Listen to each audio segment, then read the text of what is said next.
와우! 달순의 라이브! 따뜻한 커피 한 잔과 따끈한 빵 한 조각, 그리고 달순의 핫이슈 한 편 어떠세요? 카페 두치. 이 광고를 보여주시면 음료를 30% 할인해드립니다. 프리미어리그 선두를 달리면서 잘 나가던 토트넘에 아주 큰 문제가 좀 생겼습니다. 주전 수비수 토비 알더웨이럴트가 좀 부상 때문에 한동안 좀 뛸 수 없다라고 하는 게 좀 공식 발표가 좀 됐는데요. 무리뉴 감독이 기자회견하면서 지난 주말에 맨체스터 시티와 경기를 했잖아요. 근데 경기 막판에 그 중앙 수비수 토비 알더웨이럴트가 막 허벅지 쪽 이렇게 막 잡으면서 좀 나왔는데, 좀 진단해 보니까 요 사타구니 쪽 근육에 좀 문제가 생겨가지고 2주에서 4주 정도 결장할 거다, 이렇게 무리뉴 감독 이야기를 좀 했습니다. 그래서 좀 구체적으로 제가 살펴보기 위해서 그 부상 전문 사이트 있잖아요. 프리미어 인저리스를 좀 봤더니 토비 알더웨이럴트의 예상 복귀 날짜를 다음 달 16일, 12월 16일로 좀 보고 있더라고요. 그러면은 한 3주 정도 좀 뛸 수 없다라고 하는 건데, 이거는 지금 좀 크죠. 왜냐하면 그 사이에 경기들이 상당히 많이 있거든요. 만약에 요 예상대로 12월 16일 날 복귀한다면 6경기를 토비 알더웨이럴트 없이 토트넘 경기를 해야 됩니다. 근데 그 6경기가 굉장히 중요해요. 당장 다가오는 11월 27일 유로파리그 루도고레츠와 홈경기 치러야 되죠. 좀 유로파리그도 세 팀이 승점이 같아가지고 굉장히 치열합니다, 순위 싸움이. 그다음에 11월 30일 이 정말 초반에 너무 잘 나가고 있는 3위 첼시와 또 프리미어리그 원정 경기 치러야 되고요. 12월 4일 이때 유로파리그 오스트리아 원정 가야 됩니다. 린치 경기 해야 되죠. 그리고 또 북런던 더비, 런던 팀들 계속 만나네요. 12월 6일 아스날과 또 경기, 홈경기 치러야 되고, 12월 11일 유로파리그 앤트워프와 또 홈경기 해야 되고요. 12월 13일 또 런던 팀이네요. 팰리스 또 원정 가서 또 경기를 해야 됩니다. 이 6경기, 유로파리그와 프리미어리그 런던 팀들 연달아서 하는 이 6경기 모두를 알더웨이럴트 없이 치러야 한다라고 하는 계산이 좀 나옵니다.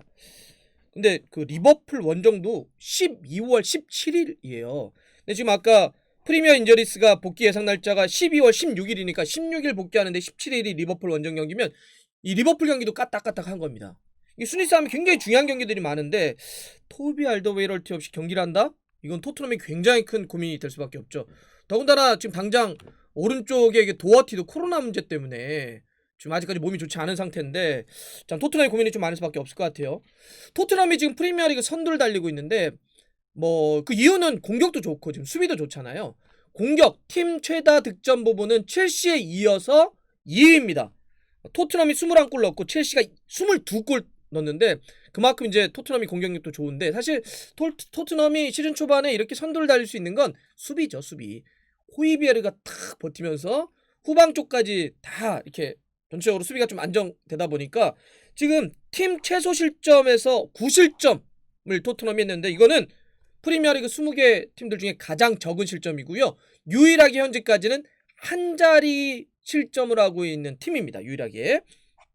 축구에 그런 말 있잖아요. 한 경기를 이기고 싶으면 공격을 잘하면 되지만 대회에서 우승하고 싶으면 수비를 잘해야 한다. 그러니까 사실 우승하려면 수비 좋은 팀들이 우승하게 되죠. 뭐 리버풀만 하더라도 반다이크 딱 오면서 수비 안정이 되다 보니까 우승팀으로 탁 변모한 거 보세요. 그만큼 사실 호이베르가 너무 좋았기 때문에. 또 뒤쪽에서 알더웨이럴트라든지 다이어가 최근에 너무 잘 받쳐줬죠. 근데 그 한 축인 알더웨이럴트가 지금 빠진다. 그것도 중요한 이렇게 한 6경기를 뛸 수 없는 그런 상황에서 이건 어떻게 해야 되냐, 이런 상황이 좀 나오는 겁니다. 토비 알더웨이럴트는 프리미어리그 올 시즌에 6경기 선발로 뛰었고요. 올 시즌 모든 대회 다 합치면 10경기를 좀 뛰었습니다. 그만큼 이제 주력으로 좀 많이 뛴 건데, 제가 그럼 어떻게 할까 이런 걸 좀 따져보기 위해서 프리미어리그만 토트넘이 치른 9경기에 센터백 조합이 어떻게 됐었는지 한번 말씀드릴게요.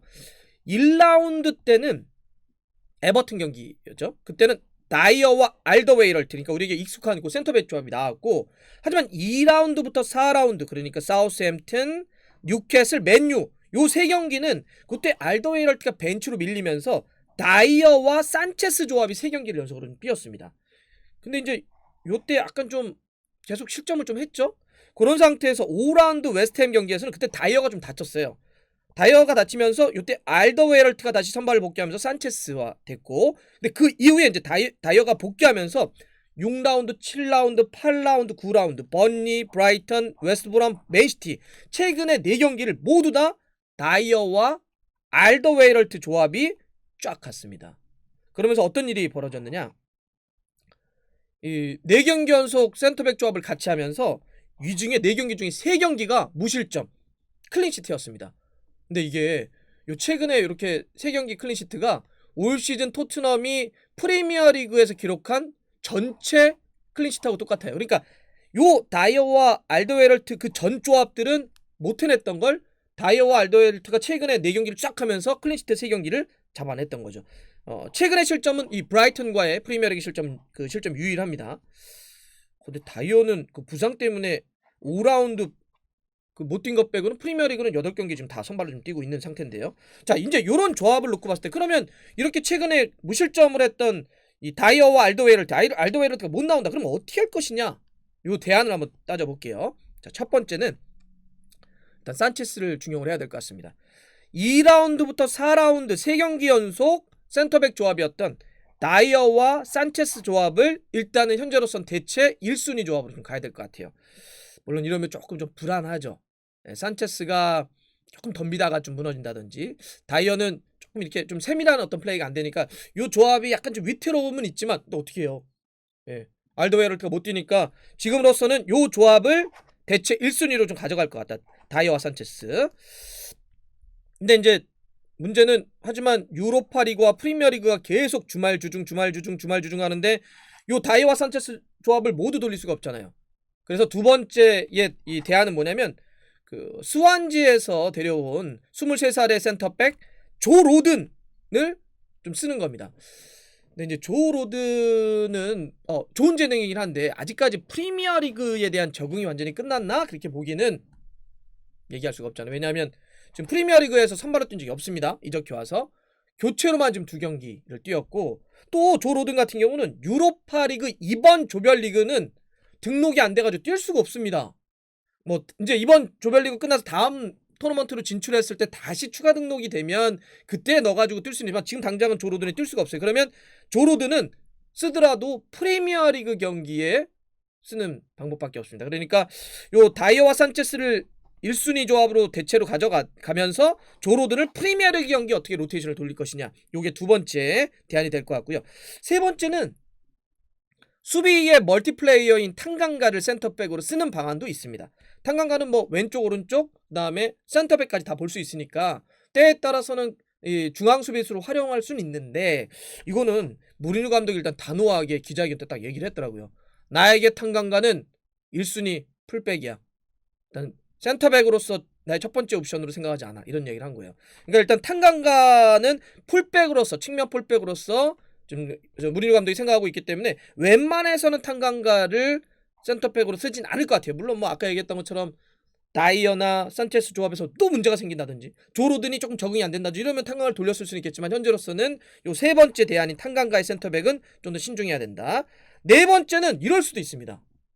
왼쪽 풀백인 벤 데이비스를 센터백으로 쓸 수도 있습니다. 여러분들 이거 가끔씩 변칙적인 3백을 쓴다든지 이럴 때 벤 데이비스를 로테이션 한다든지 진짜 이따금씩 센터백으로 쓰는 경우들이 있거든요. 벤 데이비스 센터백. 근데 그러면 이제 파트너가 다이어나 산체스가 될 수밖에 없는 상황인데, 아니면 뭐 3백처럼 3백으로 간다든지 이런 상황이기 때문에 요것도 아니긴 하지만 요런 걸 쓸 수는 있겠지만 뭐 웬만해서는 좀 불안하기 때문에 좀 쓰긴 좀 어렵지 않을까 좀 생각을 해봅니다. 근데 어쨌든 정리해보면 4가지 안은 있습니다. 첫 번째, 다이어와 산체스 조합으로 간다. 두 번째, 조 로든을 활용한다. 세 번째, 탄강가를 센터백으로 간다. 네 번째, 변칙적으로 벤 데이비스를 가운데로 쓸 수도 있다. 이렇게 방법은 있습니다.